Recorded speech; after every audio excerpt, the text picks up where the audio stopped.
வணக்கம் மிதுன ராசி நண்பர்களே. வரக்கூடிய சித்திரை மாதத்தில் உங்களுக்கு எந்த மாதிரியான பலன்கள் கிடைக்க போகுது அப்படிங்கிறத தான் இந்த பதிவில் நாம் இப்போ பார்க்க போகிறோம். முதலாவதாக சூரியனையே பார்ப்போங்க. சூரியன் உங்களுடைய ராசிக்கு 11வது ராசியில் இருக்கார். இது ஒரு அற்புதமான ஒரு அமைப்பு தான். அப்போ இந்த மாதத்தில் நீங்கள் செய்கிற காரியங்கள் எதுவாக இருந்தாலும் அது வெற்றி பெறக்கூடிய ஒரு அமைப்புகள் உங்களுக்கு இருக்கும். காரிய வெற்றின்னு சொல்கிறோம்ல, அது இருக்கும். அதே மாதிரி கோர்ட்டு கேஸு வம்பு வழக்குகள் எது இருந்தாலும் நமக்கு சாதகமாக வரக்கூடிய ஒரு அமைப்புகள் இந்த மாதத்தில் இருக்குது.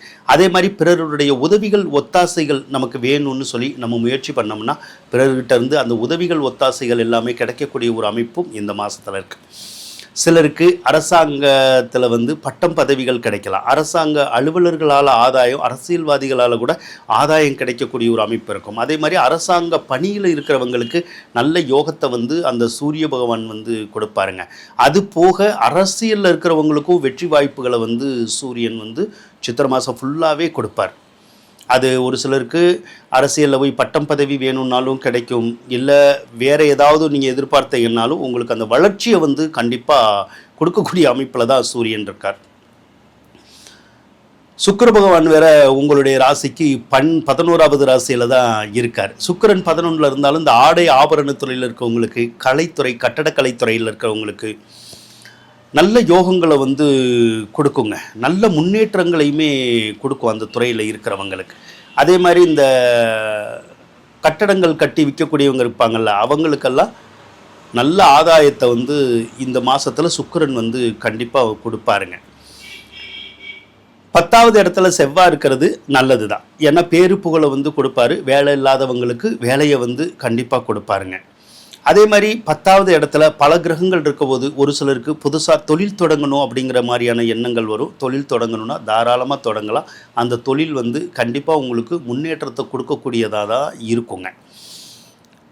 இப்போ 10வது இடத்துல செவ்வாய்க்கு பூமி சம்மந்தப்பட்ட தொழில், ரியல் எஸ்டேட் சம்மந்தப்பட்ட தொழில்கள் தொடங்கலாம். 10வது இடத்துல புதன் இருக்கிறதுனால கல்வித்துறையில் வேலை கிடைக்கும், இல்லைன்னா தொழில் கிடைக்கும்.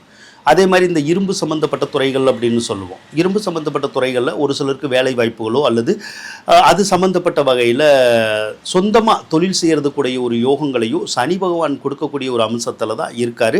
கூடி சீக்கிரமே தொழில் வளம் பெறக்கூடிய ஒரு ராசி அப்படின்னா அது மிதுன ராசி தாங்க. 9வது இடத்துல ராகு இருக்கிறது மட்டும் அப்பா கூட கருத்து வேறுபாடுகளை உருவாக்கும். ஆனால் அப்பா கூட கருத்து வேறுபாடுகளை உருவாக்குனா கூட அவருக்கு நோய் நொடிகள் வராது. ஒருவேளை கருத்து வேறுபாடுகள் வரலன்னா நோய் நொடிகள் அப்பாவுக்கு வரக்கூடிய ஒரு அமைப்பு இருக்கும். அது போக இந்த வெளிநாடு சார்ந்த வகையில் இருக்கிறவங்களுக்கு வெளிநாடு முயற்சிகள் எதுவாக இருந்தாலும் வெற்றி தரக்கூடிய ஒரு அமைப்பை அந்த ராகு பகவான் உருவாக்கி கொடுப்பாருங்க. கேது பகவான் 3வது ராசியில் தான் இருக்கார். அவர் நல்லது செய்யக்கூடிய அமைப்பில் இருக்கார். என்ன கேது 3வது ராசியில் இருக்கிற போது தாயாருக்கு மட்டும் உடல்நல குறைகள் ஏற்பட்டு நீங்கிறதுக்கான ஒரு அமைப்புகள் இந்த மாதம் உங்களுக்கு இருக்குங்க. ஆக கிரகங்கள் எல்லாமே நல்லா தான் இருக்குது. ஒரே ஒரு கிரகத்தை மட்டும்தான் கொஞ்சம் சரியில்லைன்னு சொல்லலாம். அது எது அப்படின்னா குரு பகவானை தான் சொல்லலாங்க. ஏன்னா குரு பகவான் ரொம்ப நல்ல கிரகம்தான். ஆனால் அது ராசி மேலே வரக்கூடாது. இப்போ ராசி மேலே தான் கடந்த ஒரு வருஷமாகவே உங்களுக்கு இருக்கார். இப்போ மே மாதம்தான் குரு பயிற்சி வரும். அதுக்கப்புறம் தான் உங்களுக்கு ஒரு விடுதலை கிடைக்கும்னு சொல்லலாம் பல விஷயங்களில்.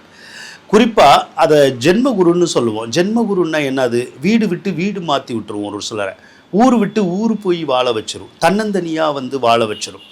ஒரு சிலர் வீட்டை விட்டு ஓடி போகிறாங்கன்னா இந்த கிரகத்தில் தான் வீட்டுக்கு தெரியாமல் ஓடி போகிற மாதிரியான வேலைகளை ஏதாவது செய்வாங்க. செஞ்சுட்டு படாத பாடுபட்டுக்கிட்டு இருப்பாங்க. கொஞ்சம் நெஞ்ச கஷ்டம் இல்லை, படாத கஷ்டம் பட்டுக்கிட்டு இருப்பாங்க அப்படி போயிட்டு.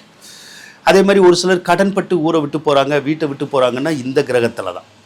அதனால் ஒரு சிலருக்கு பொருளாதார கஷ்டம், ஒரு சிலருக்கு அந்த கடன் தொந்தரவு, ஏதாவது ஒரு விஷயத்தை கடன் வாங்கிட்டு அந்த கடனை கட்டுறதுக்காக நம்ம கஷ்டப்படுறது, இந்த மாதிரி விஷயத்தை கொடுப்பார். அதே மாதிரி நிறைய மனக்குழப்பம், சிலருக்கு வேலை இழப்பு, படிக்கணுங்கிற எண்ணங்கள் வர்றது, அதெல்லாம் வரும். ஒரு சிலருக்கு இந்த நகை நட்டுகள் இழப்பீடாகிறது, நகை நட்டுகளை போய் அடமானம் வைக்கிறது, இந்த சூழ்நிலையிலையும் அந்த குரு பகவான் உருவாக்கிடுவார்.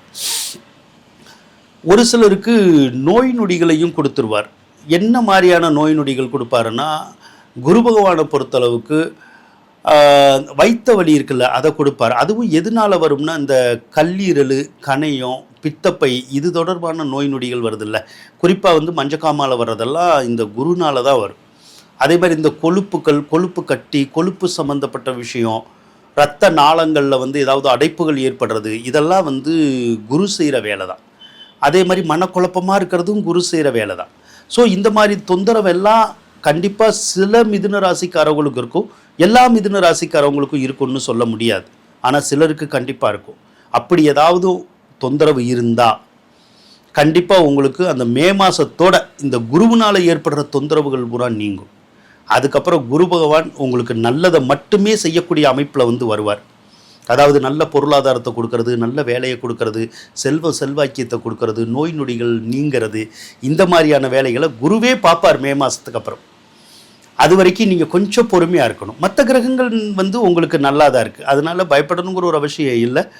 எதிர்காலம் அப்படிங்கிறது கண்டிப்பாக உங்களுக்கு நல்லா இருக்கும் அப்படின்னு சொல்லிக்கொண்டு விடைபெறுகின்றேன். நன்றி, வணக்கம் நண்பர்.